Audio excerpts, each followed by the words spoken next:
Hi, I'm Kyra Cohen. I'm 17 years old. I live in Atlanta, Georgia, and I go to Ben Franklin Academy. Thank you for taking the time to watch my audition video. Tasha likes a boy. I liked a boy one time. More than one. I liked a lot of them. They liked me. Remember that, Tasha? All the boys liked me. More than they liked you. I'm not being mean, I'm just being honest. If I were being mean, I'd tell you what they said about your boobs. They never said it so you could hear. Never quite loud enough. They stayed just far enough away because they thought I was pretty, and they knew you were my sister. And you still are, Tasha, even if you try to forget. Mosquito bites, that's what they called them. They were going to bring you a box of Band-Aids for your mosquito bites. They left you alone because of what happened to me, because you were my sister and they felt sorry for you. They were sorrier for you than they were for me. I liked a lot of boys, Tasha, and they liked me. And the one I liked the most was going to ask me to prom. Chris Garcia, with one green eye and the blue one.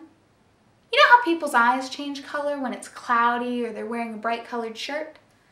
I would wait for the green to turn blue and the blue to turn green, but most of all I'd wait for that second when they'd meet in the middle, and I was going to freeze it. That second, it would never belong to anybody but me. You could have gone that year. I was working on it. I was going to go with Chris and make his brother take you. Josh. His face was almost clear by then, and he was nice. I was going to let you borrow one of my dresses, too. I just hadn't told you yet. I was going to let you borrow my blue one from the year before, and I was going to get that green one. We'd have matched Chris's eyes. I wonder if anyone would have noticed. And we would have looked so hot in our pictures, the four of us. And we could have driven together and walked in together. That was a good dress, Tasha. It looked okay on me when I wore it the year before, but it would have looked really nice on you. You would have looked so pretty. And there would have been pictures of us on the mantle over the fireplace. But now you like a boy. Think he likes you? I mean, maybe he does. I don't know. I wouldn't know. Of course, I never liked any boys that Mom and Dad had to pay to come to the house. I think you spend just a little bit too much time thinking about him, Tasha. Don't forget, I know what the inside of your head looks like. Kind of scary sometimes. But you're my sister. You want to know the first thing I remember about us? First thing I remember about my sister is us sitting outside and you telling me about the different kinds of stars. The kinds with two parts, the bright one and the dark one. Spinning circles around each other. Binary stars. You were a total dweeb, even then.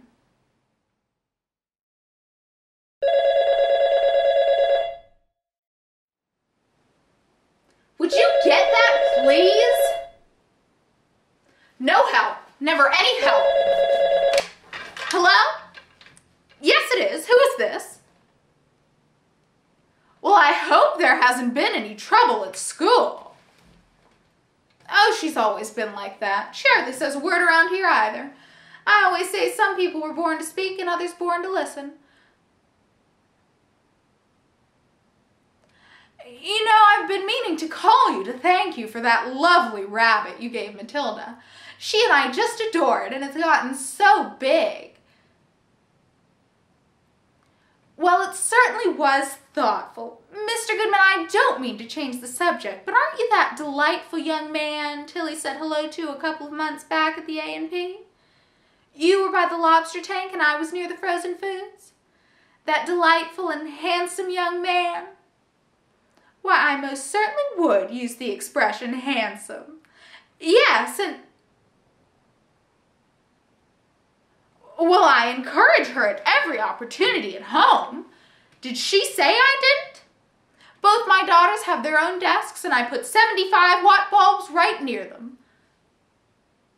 Yes. Yes. I think those tests are very much overrated anyway, Mr. Goodman. Well, believe me, she's nothing like that around this house. Now, I don't want you to think I don't appreciate what you're trying to do, Mr. Goodman, but I'm afraid it's simply useless. I've tried just everything, but she isn't a pretty girl. I mean, let's be frank about it. She's going to have her problems. Are you married, Mr. Goodman? Oh, that's too bad. I don't know what's the matter with women today, letting a handsome young man like you get away. Well, some days she just doesn't feel like going to school. You just said how bright she is, and I'm really afraid to put too much of a strain on her after what happened to her sister.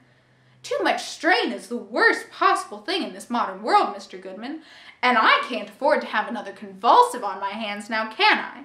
But don't you worry about Matilda. There will be some place for her in this world. And like I said, some people were born to speak and others just to listen.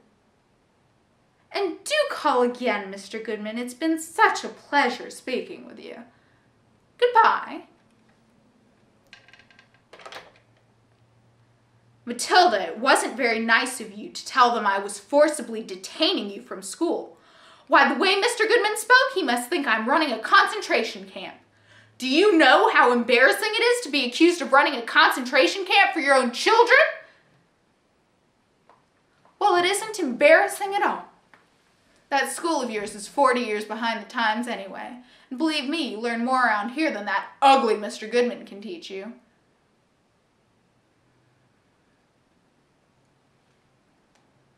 You know, I really feel sorry for him. That man has the most effeminate face I've ever seen in my life.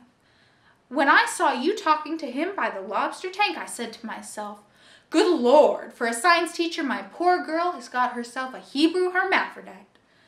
Of course, he's not as bad as Miss Hanley. The idea of letting her teach girls' gym is staggering.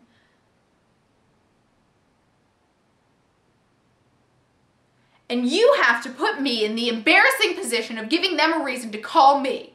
At 8:30 in the morning, no less.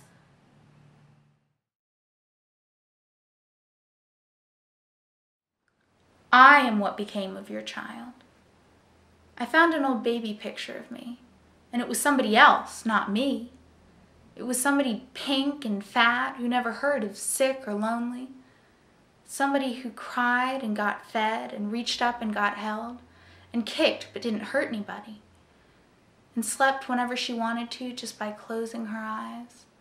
Somebody who mainly just laid there and laughed at the colors waving around over her head and chewed on a polka dot whale and woke up knowing some new trick nearly every day and rolled over and drooled on the sheet and felt your hand pulling my quilt back up over me. That's who I started out, and this is who was left. That's what this is about.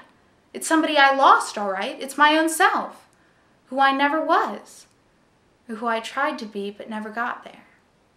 Somebody I waited for who never came, and never will. So see, it doesn't much matter what else happens in the world or in this house even. I'm what was worth waiting for, and I didn't make it. Me. Who might have made a difference to me. I'm not going to show up, so there's no reason to stay except to keep you company, and that's not reason enough because I'm not very good company, am I? I had this strange little thought. Well, maybe it's not so strange. Anyway, after Christmas, after I decided to do this, I would wonder sometimes what might keep me here, what might be worth staying for. And you know what it was? It was maybe if there was something I really liked, like maybe if I really liked rice pudding or cornflakes for breakfast or something, that might be enough.